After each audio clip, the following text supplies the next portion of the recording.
Hello, everyone, and welcome back to another super cool radio interview. I'm your host, Matthew Thomas. Thank you so much for tuning in. I have a very special guest joining me at this time who I'm very excited to have on the podcast. He's an incredible bassist with an impressive resume, including bands such as W.A.S.P, Steeler, Sin, and Surgical Steel, to just name a few. Please welcome the incredible Rik Fox. Thanks for having me. And I got Savannah here with me. Well, my cat Doris actually looks very similar, black and gray, and black and white as well, which is so cool. Fortunately, she's sleeping over there. I'm not going to bother her, but very nice. Savannah likes to hug.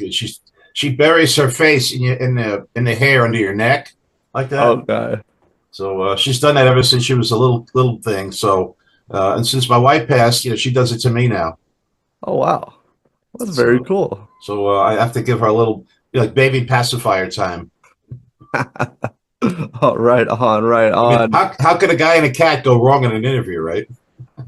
I've never heard of cats causing any problems in an interview. Yeah, well, there she is. Well, very nice. Very nice. All right, so I know we got quite a bit to discuss, obviously, with your career and everything. I'm curious, because now this is what I read, and please correct if I'm wrong. Did you have offers to join like Steeler and Angel at the same time? Yeah, as a matter of fact, I did. Okay, so and what kind of led you to joining Steeler? As we say in the military, there I was. I was in the Rainbow Bar and Grill one night. In fact, for anyone who's been there, there's the middle section where the tables go. There's like a curved section and a curved section. So Greg Jafria, Angel's keyboard player, was sitting at one of these tables. And he had like the bucket with the champagne and everything in it. I don't know who he was expecting, but he saw me, he calls me over, and he says, your name has come up several times on the road. We've spoken about, being a bass player and whatnot. And I know you wanted to replace Mickey Jones way back early on, but we already had Felix, already involved with us. So he did validate that my name has come up in their circle a few times. And, he says, Rudy Sarzo's filling in with us right now. If you'd like, the offer is there for you on the table. And I was like, wow, this is pretty intense, because I said, at this particular moment, I've been given the opportunity to work with the Steeler like that, and he says, well, let me know either way, which your decision's going to be. So that was a hard decision, because who do I join? The band of my dreams or the band that's like hot now, up and coming? And it's in the moment right now. So ultimately, history bears out that I made the right decision, because it wasn't long after that that Angel folded. I would have joined a band that decided they weren't going to continue, and I would not have been in Steeler. So fate stepped in and gave me the right decision. All right, so how was it like writing and recording with Steeler? Like, what were some of your favorite moments from the band? Well, the stuff was already written. Before I got there, Ron had given me a cassette tape of the songs to learn, which I did. So that was already said and done and everything. There were moments when we were not playing Steeler music that, Yngwie, it's well known. He's a big Richie Blackmore fan, and Uli Roth from Scorpions.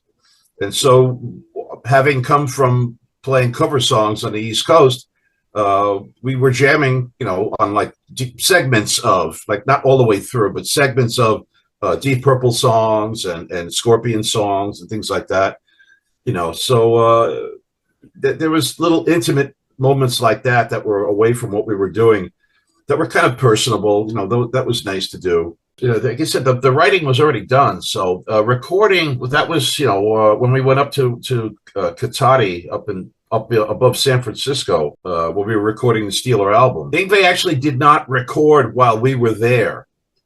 His green card hadn't come in yet. So I guess technically he wasn't allowed to work in the U.S., semantically such as it is. So we recorded all the basic tracks, rhythm section, drums, bass, rhythm guitars, all of that stuff. And I don't know if we did some of the vocals, but when all of that was done, we were under a time and a budget schedule like that. And we were running, the budget was getting thinner and thinner. So we all went back down to Los Angeles, and finally Malmsteen's green card came in. Yngwie and Ron had to go back up, to the studio when all that happened, to come in and record. Then he did all his leads and everything like in one day. He's pretty fast that way.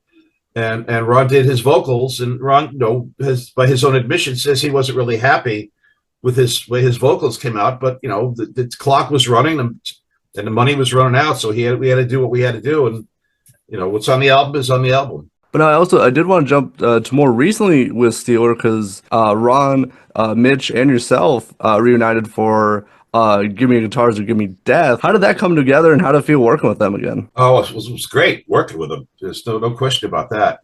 Ron had sent me a notice about a year or so ago. I got this song, I'm going to send you the rhythm section, the scratch tracks, and write your bass line over it. I said, all right. So, he sent me that, and I worked with it. I thought a lot about it because, this is a new Steeler song, and I want to be able to have something, what am I going to say as a bass player? What am I bringing to the table for this song? And so we did that. And then there's a little interlude after the solo when the dynamics come down. And there's a nice little part there, a little quiet part, interlude, like I said. And so I said, all right, well, here's my spot. What do I say right here? I'd like to say something. Look back at I use this as an example. A Deep Purple song, Woman from Tokyo. Okay, there's a similar pattern after the solo when they bring it down, and Roger Glover, bassist, plays this pretty little interlude, this little bass run in there. I went, okay, that's a good idea. Yes does it too in one of their songs, and I can't think it off the top of my head. So there's the two songs where that happens in rock, where the song comes down, dynamics come down, and the bass player steps in, does a little interlude pattern, and it brings it all back to into the song. So that's what I did. I did that, and 30 minutes later, Ron calls me up. He says, "Hey man, you knocked it out of the park. That was killer. It was awesome." And I said, "What do you think of that little interlude part?" He goes, "I love it. I love it." And I said, "Well, you could leave it dry, or you can maybe run it through some stereo chorus, whatever you want to do. It's your song, boy. You hand me the ball, and I handed it back. So whatever you want to do is fine with me." Like that. And he did. He ran it through some stereo chorus, and of course, Mitch did a superb job, outstanding, on there. And, let's also give credit to Dwayne Miller, who did the drums on the tracks, and I've played with Dwayne, several times when we did Steeler shows, and it was phenomenal. Everybody brought gold to the, we won the Super Bowl before we even stepped into the park, onto the field, just like that. And so, what you hear is what you get. We did the video sometime after that. It was in June of last year at 2024. And we all flew into Los Angeles, to Burbank. We went right in the studio, right from the plane. And we started doing like preliminary shots. And then Mitch showed up after that. And then it was an all-day thing. It was 12 plus hours. Shooting a video is not easy, man. It's a lot of hard work for everybody, and we did that. We knocked it out of the park, and what you see is what you get. And we get a lot of great positive response to it, like that. And it shuts up a lot of the trolls and the haters and, people like that say, "Oh, that's never going to happen again. Forget about it. Let's give it up. It's 40 years ago, move on. This is what we've moved to. Here's a new Steelers song. So shut up, And it was great. So it was a great experience all the way around. And I think there may be some more stuff up the road. It's too early to say, So, just bulletins as they break. Well, I very much enjoyed it. Obviously, listening to the song and the music video turned out it looked like you guys were having so much fun. Yeah, we were.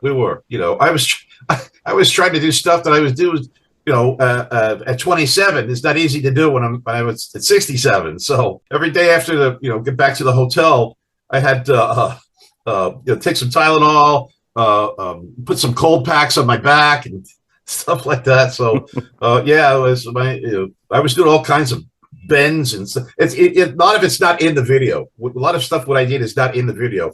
I don't know why, but the director David Pearce going, yeah, give me more of that, give me more of that.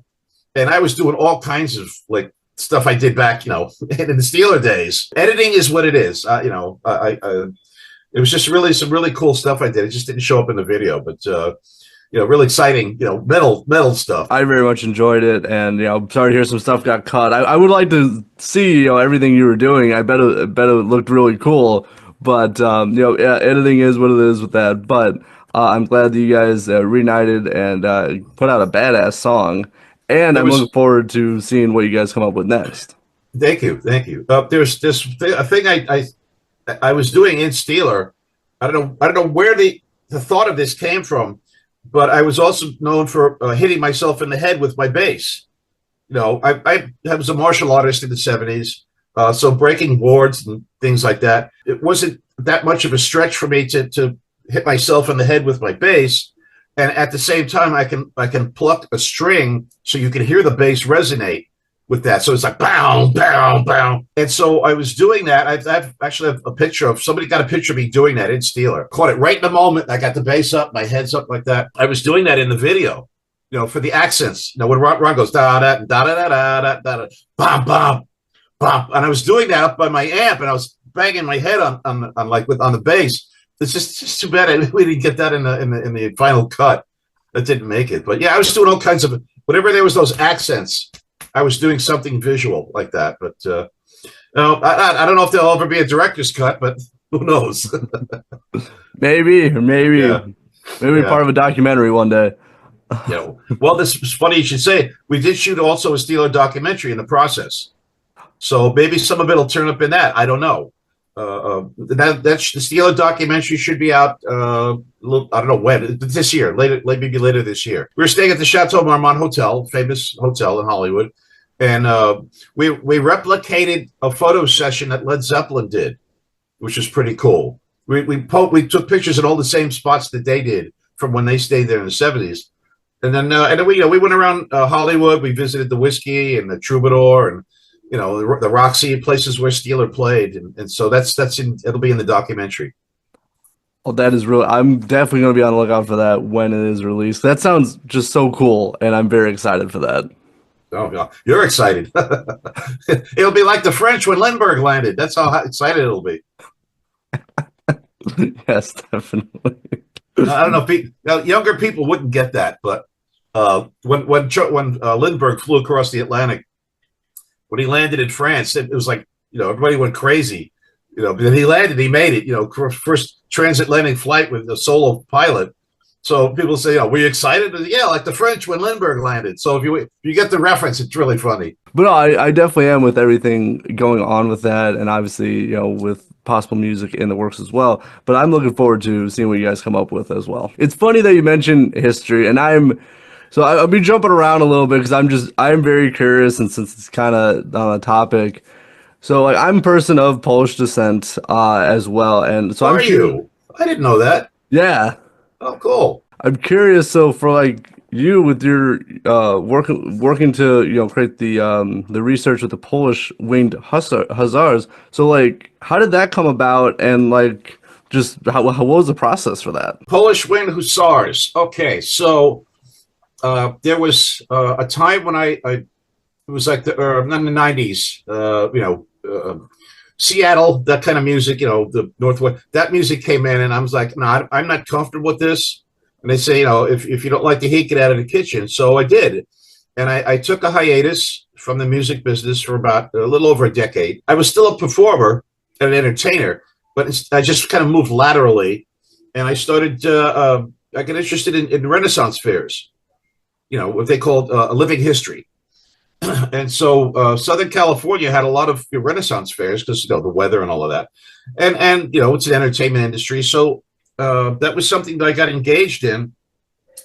And like a lot of people who dip their toe in the water for the first time with Renaissance fairs, a lot of people do pirates. Pirates is easy. Everybody loves a pirate. What's the pirate's favorite letter? R. Stupid stuff like that. What's he charge? Oh, a buccaneer. So I started out doing some pirate stuff. My dad raised me. We weren't like a sports family. My dad was into movies, and I was raised with the golden age of comedy and of movies. So I was watching Errol Flynn, Tyrone Power, all the swashbuckling stuff, and I seemed to have a natural affinity for this, for sword fighting. It just came natural to me. So I was doing some stuff with the pirates, and I was approached by my friend Nathan Willard, who was with one of the largest Renaissance groups there. They were the Royal Spanish Court. So they were representing Spain at the time of the Spanish Armada in King Philip. So I did a little more research. I painted some actual coat of arms tapestries for the group. I mean, when I get into something, I get into something. I go like full bore on it. And I was part of this stage show, the sword fighting. We turned that into a choreographed, a comedic stage show. It was really funny. And I pulled all of these lines from various Errol Flynn and films and things like that. It was really, really funny stage show like that. And so in the course of doing this, I noticed that there was no representation of Poland at any of the Red Fairs. It's mostly Western Europe, Spain, Italy, France, Germany, things like that, England. And so, and we had, almost every fair has a Queen Elizabeth and like that. And so I asked my father, who was researching our ancestry, I said, what was going on with Poland at the time? And he says, at that time, Poland was the largest land empire of Europe, and most of it, a great portion of it was nobility, not royalty, but the royalty was royalty, but there was nobles, Polish nobles were everywhere. And so he taught me a little bit more about our ancestry like that. And then a huge art museum exhibit came over from Poland that had the Polish armor and wings and weapons and things from the Battle of Vienna, where King Sobieski saved Christian Europe from Islam and the Turks and beat the Muslims and all that. Because the Ottoman Turks were invading Europe, working their way up into Europe, and they had besieged and surrounded the city of Vienna in Austria. And there was an agreement with the Pope at the time. There was a Holy League that, almost like today's NATO, if this one country gets attacked, all these other countries who are members of that agreement will come to their rescue, and so on and so forth. So, King Sobieski brought his Polish army down into Vienna, into Austria, to lift the siege. And he had about 3,200 winged hussars, and then plus there was the medium cavalry, and then the light cavalry, and so on and so forth. It was the largest cavalry charge, I think, in European history, like that. And so my father taught me all this stuff. So I started doing research of it on my own. I gathered whatever money I could scrape together, and I commissioned a company in the Czech Republic, which made me my first Polish hussar armor. And then I fabricated my own wings, as best as I could. And I put together this impression, and I began to introduce this to the Renaissance Fair community. And it was like a lot of wows. Nobody really knew what it was I was representing except the Scots, because the Scots outside of Scotland, Poland was their first where they were migrating to. Scotland had the largest demographic of Scots outside of Scotland was in Poland. So the Scots, all the guys in the Scottish encampment knew what I was, and they were welcoming me, come in. So they knew their part of the history. The rest of the Ren Fair crowd had no idea what I was. This is, what are you, like the Hawkman from Flash Gordon? I was getting stupid, ignorant comments from people like that. Because the Hussar cavalrymen had yellow leather boots. Most of them were yellow, because that's the way they tan the leather, so it looked like yellow. So that and the Eastern Central European costuming and all of that, the fur hats with the feathers in it and the jewels and all that. It was a very arduous and difficult road to introduce this to an audience, and a historical fact to an audience that had no idea what it was. So I started to receive accolades, like from a lot of Polish organizations for doing this. They said, "Oh, if you've never seen this," I tried to replicate this museum exhibit on a smaller scale. I built a tent. It looked like one of the tents that the Poles captured from the Turks in Vienna, like that. And I put together all of this. I think it was getting some sponsorship from some Polish organizations. And wherever we set up an encampment, and my wife at the time, Tara, was with me every step of the way. She watched me putting this stuff together on my living room floor. I had to fix and amend some of the armor because there was some mistakes in it. So I'm doing this stuff on the floor, just winging it, and like that. And she watched me the whole way. There was no fashion patterns on how to make the fur hats. You call them a kopak. I just figured it out by trial and error. And then I was making fur hats for all these people. I wanted them, feathers and the jewel brooches and all that. Anyway, it made enough of an impactful impression. We were at an Irish fair at one point. A lot of the Renaissance groups were at an Irish fair. And everything is green at an Irish fair. It's like a giant, Irish Spring commercial. Everything's so green. And then here's the red and white Polish flag, and people were gravitating to us going, "What's this?" And I was recognized by a philanthropic group called the Order of St. Stanislaus. And what they do is they raise funds for children in hospitals and get medical equipment, things like that. And a lot of these guys are Scots and Poles. And they wanted to recognize me and acknowledge for what I was doing to represent Polish historic awareness and culture. And I was knighted into the Order of St. Stanislaus by what was then the Polish president in exile, and Sokolnicki. And I was recognized for this. So my next thing was I wanted to meet the Pope, before he passed away, and get a benediction from the Pope. Unfortunately, that didn't happen. However, we were contacted in around 2000, I want to say 9 or 10, by a production company in Toronto who had a series on cable TV called Museum Secrets. And they were doing a segment on they were in Moscow at the Moscow State Museum. And there was a display case that had some hussar armor, one wing, a saber, and they wanted to know more about what that was. So they contacted me, they reached out, and they said, "You seem to be the go-to guy as far as this. We scoured the internet, and there were some other groups doing this." They said, "But you seem to be, you have something we're after. So can we come to you and film this?" And I said, "Yes." And we worked out the details and all of that. And they came down from Toronto to our ranch in California. Tara had helped me, meanwhile, teach my horse, how to deal with the armor and the wings, because my wife was a horse trainer, amongst her many skills. So she helped me coordinate getting my horse Achilles up to speed with all of that. And then they came down and we filmed it. Normally it takes a week for them to do a segment. We had to condense it into one day. So I had all the weapons laid out on the table so we could talk about them. We only had time for the wings and the lance. And they wanted to know, there's this romanticized story that people say, well, the wings made a noise. They sometimes do, but not always. So we had to establish that. They put a high sensitive microphone on the back of my armor. And it was a very windy day. It was perfect. And I rode my horse back and forth, and we listened, and we couldn't pick up anything.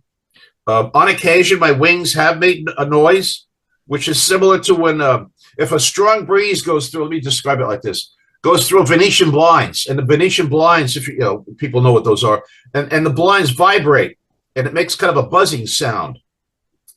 Or if you take I did this when I was a kid, my dad did, if you take a leaf off a tree and put it against your lips and blow against the edge of the leaf, it makes this little like whistly, buzzy noise.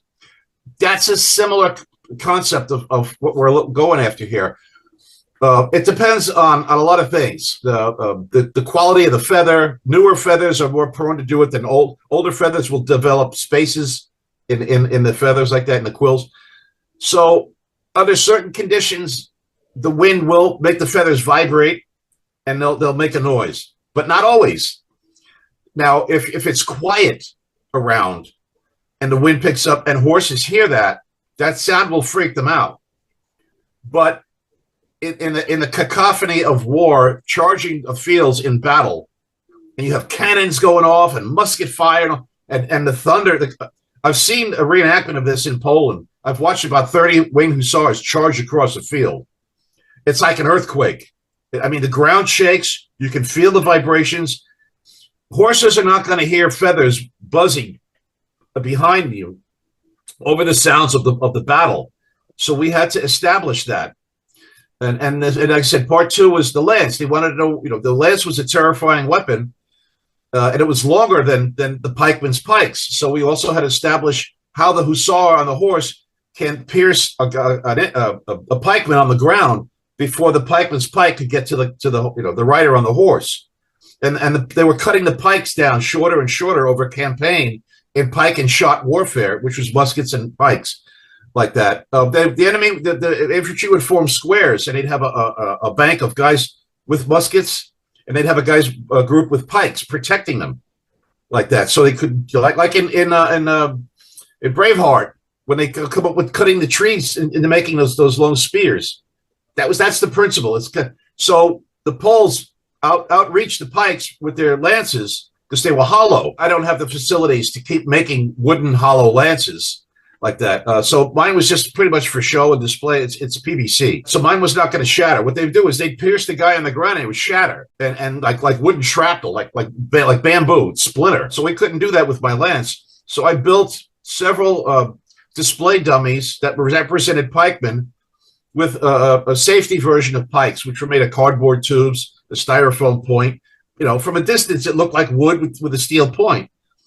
And I built these on tripods. I fabricated all of this because I'm not going to charge an actual human like this. So common sense. And they put a GoPro on my lance so you could see it from one perspective, from the other perspective, like that. And I charged, and you could see the lance pierce right through the dummy, or it comes right out the back. And that's essentially what it would. So that's what we established is what the lance was capable of piercing the guy on the ground. And there's a documentation of hussars charging either infantry on the ground or guys on horseback, like Tartars and whatnot. And there's accounts of the lance going through, skewering almost 5 guys. Because if they're packed in that tight, the momentum of the lance goes through one guy, then the next guy, then the next guy, essentially turning them into shish kebab. And of course, the lance is done at that point. You get rid of it. You're not going to pull it out of the guy. It's broken. Then then they would go back. They'd rearm, grab more lances, and they would charge in successive waves. So it would give you the idea that there was more of these guys than there actually was. So they charge, get more lances, charge, get more lances, charge. And so forth, and it's and in doing all of this, my dad became the proudest parent on the planet for delving in so passionately into our ancestry, and I was the first guy in the United States officially recognized for doing this, And we were in the 2002 New York City Pulaski Parade, which never had a winged hussar in it, and at that point it was the 65-year history. It was the year after the towers were hit, so they weren't going to do anything in 2001. So 2002, I got a sponsor, and we flew to New York. She wasn't my wife then; it was my fiance Tara. We both went to New York. We had to rent a horse, which was really tricky because those horses aren't trained for what I'm wearing. So we had to keep the horse's eyes away from the wings and the lance pennant and whatnot. And it was the first time in the history of any parade in the American history of a winged hussar in a major recognized cultural parade. I mean that's one for the history books like that. The Guinness Book of Records. And we did this. We went up Fifth Avenue, and the people were cheering. They'd never seen this before. All the officials came running down out of the bleachers and surrounded us. And we're thanking us for representing. So it was a reward that you feel in your heart, like that, for what you've done. I know I was doing the right thing. We went past St. Patrick's Cathedral, and the Monsignor's there giving his blessing and like that. And, I couldn't do anything except just dip my head because I had the lance and like that. I'm on the horse. And then so we accomplished that. So I like this, and I've gotten a wall full of certificates and diplomas and accolades of various people representing, acknowledging what I was representing. So I did something good, and this is what I did while I was away from music. Now, a lot of people at the time, internet was still new, so a lot of people had no idea what I was doing, and I see this all the time to this day of people, critics and trolls, people saying stuff about derogatory dismissals about me, saying, "Well, the only thing Rik Fox did was a Steeler album. He never did anything after that." Actually, I did. But I wasn't on everybody's radar, so they don't know what I was doing. So I stepped away from music, and I did something that was more rewarding to me culturally for my ancestry, and I did that. And then around 2012, I decided to put that aside, because it's a lot of work. It's a lot of work to bring this whole present, to build a camp with all of the stuff that we had, to set this up, spend 8 or 9 hours a day on my feet lecturing to people what this is about, and sometimes on horseback. And then, at the end of the day, it's like I'm exhausted. So after, about 12 years of this, I decided to get back into the music again. It seemed like things were starting to rotate back to what I was happy doing. And little by little, I started asking various bands. I said, "Hey, can I sit in and jam with you guys?" Like that. And I did. And I would jam with this band and that band and this band. And that led to more things. I started going back to the NAMM show again, making my presence, at the NAMM show and stuff like that. And I got back into the music stuff, and people were like, "Where have you been? What have you been doing?" And it's hard to encapsulate all of this as we're doing now, to explain this, because we live in a world of the short attention span theater. So whatever you do, they're going to forget about what you just told them 5 minutes later. You got to put something together for posterity. We had a website for what we were doing with the Winged Hussars, stuff for people to go look at. I can't explain it to you. Here, go read. This is what we did, like that. And that's pretty much what I did. And then so I just got back into the music scene, little by little. And Ron Keel had come to Hollywood with Keel. They played the Whiskey, and they brought me on. We did Serenade, an acoustic version of Serenade, Ron and I together on the drummer, and we did Cold Day in Hell, and now this stuff is up on the internet, like that. So little by little, I started getting back into it, and I would get contacted by one artist or another artist saying, "Hey, I'm doing an all-star project. Do you want to play on that?" I'm like, "Yeah, okay." So I did a couple of songs on an album, the London Fog album by a guy named Jim Crean out of Buffalo, New York. One of the songs had Frank Domino from Angel on it. We did an Angel song. Like that. And then the other song I did, both of those songs had Vinny Appice playing drums on them, which is a nice feather in my resume, like that. And I just recorded on a song by an artist from Norway, Stian Pian Thorsen. He's had an ongoing all-star project for several years now, and approached me, asked me if I'd like to play on. I said, "Yeah, sure." This new song is called Plum, like the fruit. It's purple. The song is a kind of an inside tribute to Deep Purple, and all of the song lyrics are Deep Purple song titles. And it's the third song that I'll be playing and recording on that has Vinny Appice on it. So there's a trifecta right there for Vinny Appice. It's just too bad we're not actually in the studio together. But I think so when I did the two songs for Jim Crean, and then I saw Vinny at the NAMM show, and Tara and I went over, and I said, "Hey, I just want to say thanks. It was a great honor and a privilege to be able to play with you on the tracks." And Vinny looks at me and goes, "That was you? Like, you didn't even hear the song? What? Or did you hear the song?" He goes, I don't know who played on it. He goes, "These guys, the A-tier guys, the top tier, they record stuff and then move on. They don't promote it. They don't talk about it. They just record it and then move on." So Vinny was a little surprised. I said, "Yeah, I'm played bass with you on that." So anyway, so this is this third song that I've recorded with Vinny Appice. I gave my tracks back to Stian. We're waiting for, I think he told me, Mark Bowles, who worked with Yngwie Malmsteen, is a fantastic singer. He's supposed to sing a duet with Stian on the song. And Mark right now is busy with his band Red Raven. And they've releasing stuff right now, releasing products, so they're working on their promo and stuff right now. So the last I heard from Stian, he says, we're waiting to get Mark so he can sing on his vocals, his duo track with me on it. So who knows what it's going to come out? I don't know.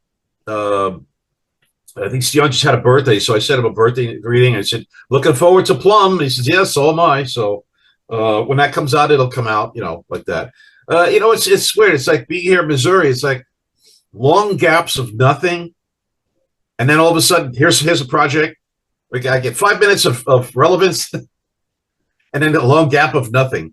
And then here's a bite here and a long gap of nothing. And, so it's been like that. At least I got some things, coming in, which is nice. Last August of 2024, after we recorded the Steeler video, Stephen Pearcy, who's been on tour like relentlessly for the last couple of years, he invited me to come up and do a guest song with them. They passed through Missouri. They played in Branson at the Retromania Live Fest. And it was, bands from the MTV era, Night Ranger, Lou Gramm, Tom Kiefer from Cinderella, Vince Neil, like that. And so Stephen Pearcy was one of the bands passing through. And I said, can I come and hang out with you guys? Because you're only like several hours away. I could drive down and see you. He goes, yeah, sure, no problem. Then he contacts me back and he goes, hey, you want to jam? I'm like, seriously? You mind like with you guys on stage? He goes, yeah. I said, yeah, sure. He goes, look, we haven't seen each other since Hollywood, in the 80s. So he says, learn the song You Think You're Tough. Because that was the video they had all their friends in it, all the guest spots, right? Like the Motley Crue, Carmine Appice, all these people were in their video, Ozzy. So as I learned the song, I went onto YouTube and I watched their live versions of it just so I can get all the cues down. And I got down there to Branson and Matt Thorne is playing bass with him. I haven't seen Matt since, the Rough Cut days like that. And so we talked and caught up on a lot of stuff. And he says, we haven't done You Think You're Tough in a while. He goes, the last time we did it, we had a hiccup on stage. We had an oops because we forgot how it went. So at that time, when I met Elias, who was playing drums with them. And Blas was reviewing it on a pair of headphones as we were speaking about the song. And so, I chatted with Blas, and, we talked some Slaughter stuff and things like that, because all of these dots connect with all of us together. And then so Steven says, come out after Way Cool Jr. It'll be like the fifth song on the set. So I did, I got my gear on and I waited in the wings, and Steven introduces me and Hollywood and, heavy metal and Steeler, and here's Rik Fox. Brought me out on stage and we just launched into it. No rehearsal, no prior anything. I just knew my parts and I watched the guys, I stuck close to Blas a little bit, with the drums like that. And Steven, he came over, he was kind of singing around me, give me a little high five, this, that, and the other. And Steven's wife, Christy, his manager, videotaped it and was shooting pictures at the same time. It's uploaded on YouTube. So, there's my performance with Stephen Pearcy. It's this big banner in the back says Ratt, like that. And it came out great. The quality was great. You can hear the bass. Everything was right on. No glitches, no hiccups, no oops, like that. It was a blast playing with it. Eric Ferrantino, Johnny Monaco, great guitar players. Steven still got it, like that. And so that was fun, so it gave me another 5 minutes of relevance in the big picture, like that. And so I got the Steeler video under my belt now. I got the performance with Stephen Pearcy under my belt. And, hopefully somebody out there who's on that upper level will go, hey, you want to come, do some stuff with us? And I'll be like, okay, let's work on it. So because all of us 80s guys, we're still, and Vixen, the ladies, we're all still out there pushing the 80s stuff. And there's something of a demand for it. I know that there's a new wave of younger kids who missed the 80s and are seeing the remnants of it and are excited. They want to know more about, like yourself, they want to know more about it. Friday night, I just went up to Springfield to see Machine Gun Symphony, and Jay Stevens and the guys in the band. And they invite me up to come do a song. So I jumped up there when we did a Poison song, Nothing But a Good Time. And there was a woman in the audience videotaping. I didn't know. I thought she was taking pictures. And afterwards, she came over. She says, can we take a picture? I said, yeah, sure. Let's take a picture. And she starts telling me, my daughter, she's 17 years old. She says she idolizes you. She's one of your biggest fans. Seriously? A 17-year-old girl in Missouri, of all places. I mean, I couldn't wrap my head around that. I said, who would know me in Missouri? She says she's real big on the 80s. She plays bass herself, and she makes costuming. And she shows me these pictures of her and Michael Sweet, and she's got a copy of Michael's costume, and they're both together in a picture wearing it. And there's pictures of her meeting all of these rock stars from the 80s. And she said, yeah, well, Rik Fox is playing here. And the girl freaked. And so, it's a very humbling thing, that there's this new wave of youth, these kids who missed the 80s and they want to know more about it. And they hold you in high esteem. And, Matt, they say success is measured by the value you bring to another person's life. That's it right there. I was blessed enough, privileged enough to bring value to this 17-year-old girl's life, and I gave the woman one of my guitar picks. I had a Steeler guitar pick. I gave her one of my picks. I have promotional stickers. It says, Rik Fox, the Winged Knight of Heavy Metal. I gave her a promotional sticker. And she wrote back to me. She flipped out. She loves the pitch. She loves this. She can't wait to meet you. She's just too young to get into the clubs. For the drinking age and all that. So, if Machine Gun Symphony's playing at some place where she can get in, and I'm there, then I'll be there. We'll do a picture, blah blah blah, like that. It's just great that I'm granted the blessing of being able to do that. And bring that kind of value to other people's lives. That's what it's all about at the end of the day. That's the reward that pays for itself. That's what it's all about. I know exactly too, and especially that goes beyond music too. That just the human connection with it too, and just to inspire people for music, especially 80s music, whatever kind of music, to inspire people and have people like look up to you. Like that's got to be an incredible feeling. It is. It's like that feeling when you're on stage, you're performing, your adrenaline's going, and you're being given the opportunity to share whatever talent you have and do something for the lives of the people who are there to see you do it. You're giving them some kind of reward as well. So it's a double reward. It's just pays for itself. It goes to them, it comes back to you, and like that. We had it, with Steeler, we had it with Sin and the bands I was playing with, Surgical Steel.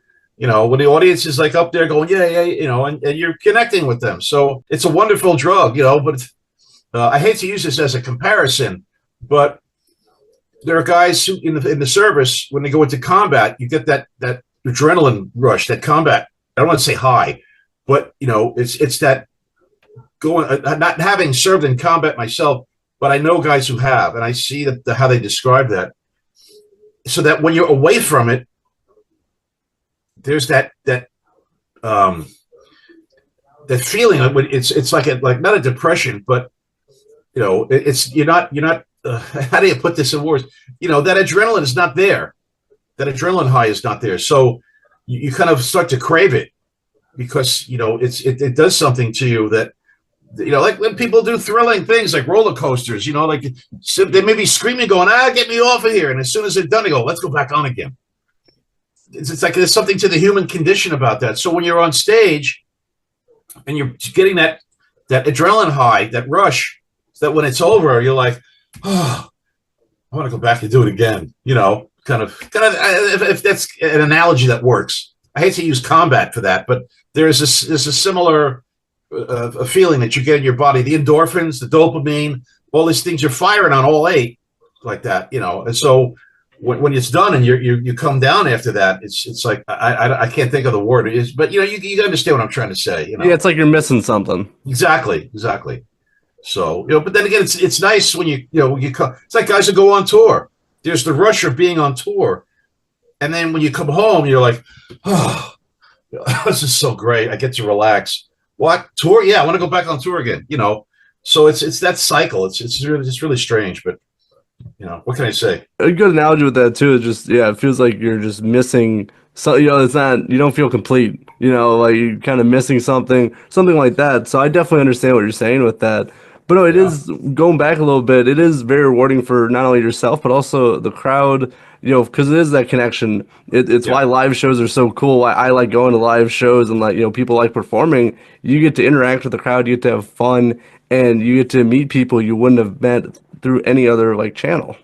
Right, right. And unfortunately, there are rock stars who don't connect on that level, and the fans want to meet them and tell them how much they appreciate who they are and what they're doing, what they bring to their life. And then some of these guys don't really want to get close or give themselves an area where people can get close to see them. They kind of look at it as like a necessary evil now with meet and greets and stuff like that. There's one artist that I played with when I first got to LA. I won't mention his name, but when you see him in meet and greets, he just sits there like this, and like, do I have to be here? Kind of look on his face, like, okay, so I have to do this. Okay, next question. Okay, next question. Next question. But they don't want that close connection with their audience. So just some people like that. I take my cue from Ronnie James Dio. Ronnie loved his fans. And Ronnie was the guy who was the last one on the bus when the show is over, and all the fans are outside. And Ronnie will wait up till the last person goes away before he gets back on the bus. That's what it's about. That's what you give them that. They take that home, and you've made their life. I know that feeling from rock stars that I've met that were my heroes. So I can connect. I know what that feels like, and I if I'm blessed with the ability to do that same thing for a fan, then who am I to not do it? That's my obligation, So as tired as I can be, I'll give them that, because they're going to take that home and remember that for the rest of their life. Oh, for sure, for sure. Yeah. Now, I do want to transition to a similar kind of topic, but I'm curious for you because obviously you've worked with some incredible bands and produced some incredible music. What is like the band or the music that you are most proud of? Oh boy. Well, Steeler, of course, that's a given. That's a foregone conclusion. The stuff I did with my bands was very rewarding. Well, I'm in a situation where I have final say, not in a bad way, in a negative way, but I have creative control. Let's put it that way. And everybody brings something to the table. I'm a teamwork kind of guy. I will encourage my band members. Bring it in. Let's work with this stuff like that. And collaboration is a really rewarding thing. It can be a rewarding thing. Depends on your perspective, your point of view. Like with Sin, I was able to bring to the table ideas that I couldn't normally bring to somebody else's project. They may not be interested in that, or I'll throw stuff at the wall. If they salute it, fine. If not, okay. At least I'm trying to be a contributor, a team player. And some situations, if you're in somebody else's band, they may look at that and go, hey, I got this kind of mindset. Thank you, but no thanks kind of thing. So, and I've learned to just accept, somebody says thank you, but no thanks. So, okay, fine, let's move on to something else. But like with Sin, I designed the stage outfits. I designed kind of a look for everybody. I had sketches of all kinds of stage designs. If we were to get to a next level, if a budget would allow it, backdrop type stuff, things like that. And, production ideas, because, growing up in appreciating film and Hollywood and big productions, I was a student of Angel. We talked about Angel earlier. We discussed that. I was watching their presentation. I mean, we'd all seen Kiss. I mean, I've seen Kiss since before they were Kiss. But with these bands that I was exposed to, that these big productions, and Angel had like music from the film Ben-Hur and a holographic head that talked to the audience, and they would appear in the beginning and they would disappear at the end.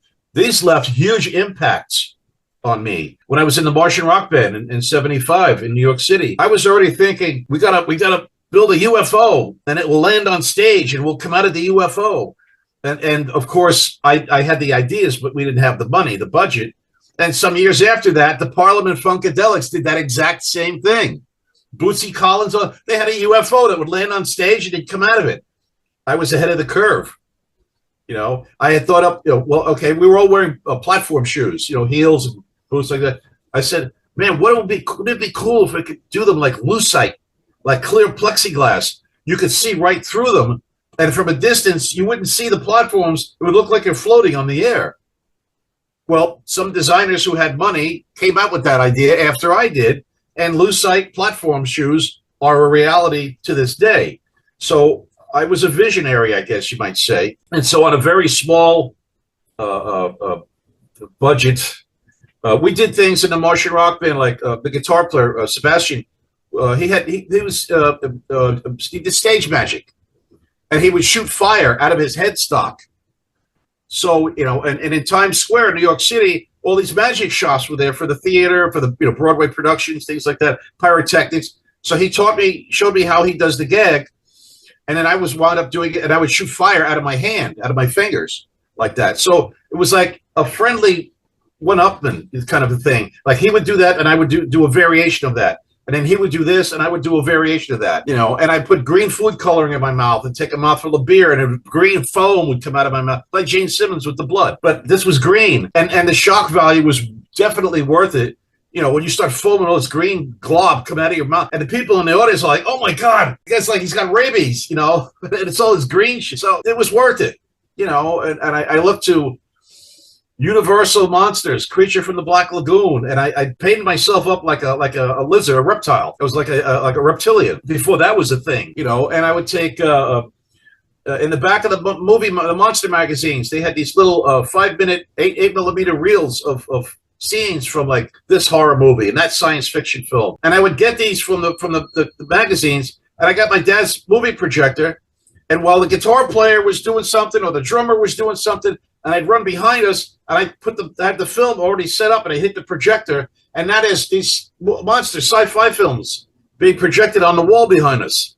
There's the creature coming in like this, Commander Cody, Rocket Man flying. There's Michael Rennie and Day the Earth Stood Still, and there's Gort. And I was playing these films while other stuff was going. So I was doing all this visionary stuff, and it raised the visibility of the Martian Rock Band considerably. I think Sebastian would agree to that.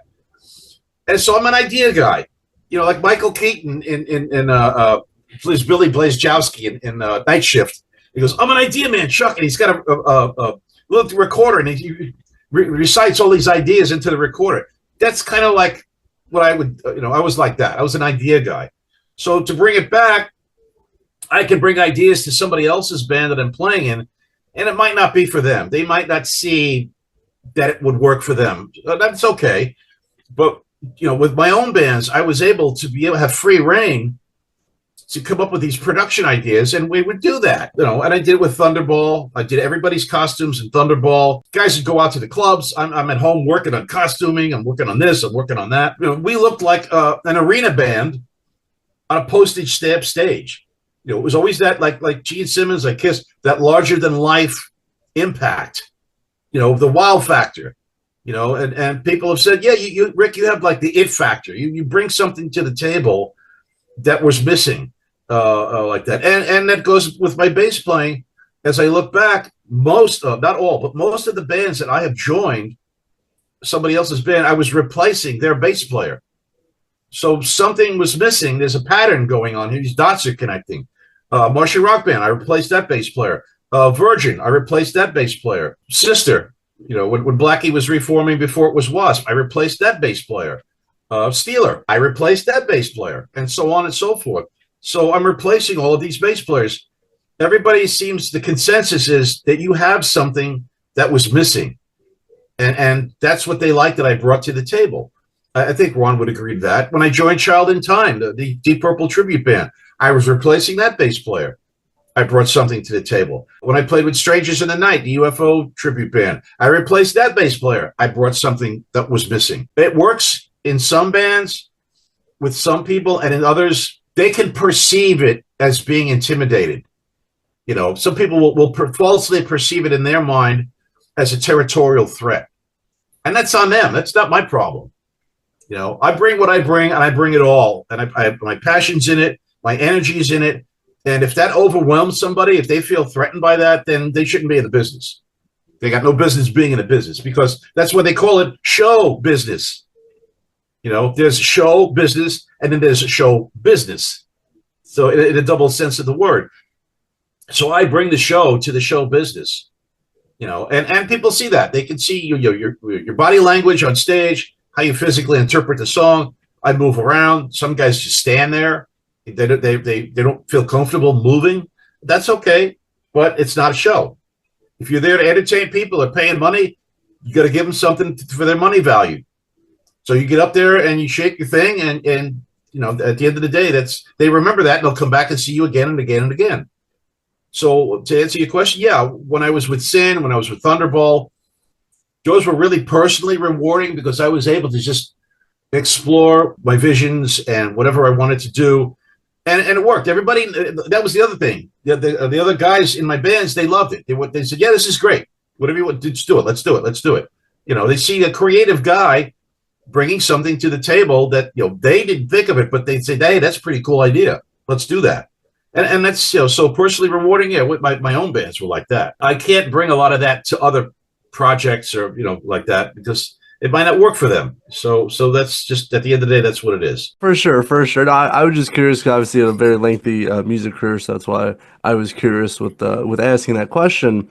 But now, as we're starting to wrap up this interview, so Rik, I'm curious for you. So obviously we just started 2025, just barely into February. So what are your plans for this year? To live another year above ground, I guess. Any day above ground. And those are good plans. Yeah. That's why we humans hold on to these meat suits. The energy in us holds on to the meat suit to accomplish our mission a little bit more, a little bit better, a little bit longer, and give that reward back. Like I said, the Steeler documentary is coming out in 2025. I don't know when yet. I think there's a buzz of there may be some more Steeler music coming. I can't speak ahead of Ron. Ron Keel Media will handle all of what the plans and the news are like that. As I said, bulletins as they break. As soon as Ron puts something out, then he'll hand me the ball and I can go Rik Fox on Facebook and the media, and promote as I do whatever he puts out like that. Once there's the green light, the clearance to say about it, then we can say it like that. I've been in discussion for a few hours yesterday with a friend of mine who has a metallic Blue Records. We've been in discussions about Surgical Steel. There's been material that has not yet been released. The album that I was recording with Surgical Steel in '87, it folded because the financial backing ran out. We're talking about bringing that project back up again. And so I was part of the Surgical Steel legacy. So I will be, I guess, recording. We're going to pick up where we left off. So I'm looking forward to being able to record stuff with Surgical Steel again. And people will hear me playing that kind of heavy metal. And we started discussing, finally, I know a lot of the fans have been waiting for this, as I have, releasing my own stuff. The Sin, like a Rik Fox anthology, Sin, Thunderball. I've got a Anvil briefcase full of Sin shows, things like that. So we have to tweak the tapes, play with the quality, beef it up a little bit. Some of it's a little dry, and hopefully around maybe looking at projecting 2006.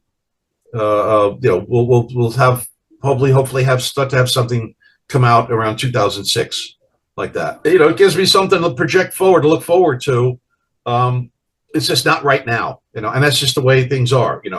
Of course, all things being equal, if I was a multimillionaire, like in a lottery or something, well, that kind of money makes things move faster, like that. I've got videos of Thunderball live. I've got Sin stuff live.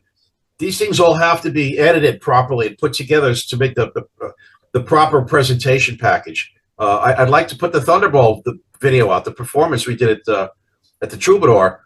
I've got a wide master and I've got close-ups, roving camera doing close-ups. All it has to be edited together. Like that. And so it's going to take a lot of work, but I've got somebody who's interested in doing that. So I'm looking forward to that. Like I said, bulletins as they break. There'll be long gaps of nothing. And then, whoa, there's an announcement and nothing and an announcement. So like that. It's either that or just life in Missouri. Right on. Well, I look forward to seeing, in the next couple, upcoming years, what you got going on. I look forward to the remastering and all the re-releasing. All that stuff sounds incredible, and I definitely look forward to checking it out when, obviously, as you said, when more announcements are made. Thank you, thank you. Of course. Yeah, And I looking also forward. leave some links for Rik Fox and, of course, some of the bands we mentioned in the description of this podcast as well. Make sure to check it out, give them a listen. But, Rick, thank you so much for stopping by Super Cool Radio. I had a blast chatting with you. Thank you for having me. It's always a pleasure, Matt. We got past the technical glitches from the first attempt, and now we've successfully made the score, and we said we put the ball in the basket. Exactly. Or hit a home run as well. Yeah, we won the game before we even stepped on the field. Exactly. But for Rik Fox, I'm your host always, Matthew Thomas. Thank you so much for watching this episode of Super Cool Radio. And remember, stay frosty.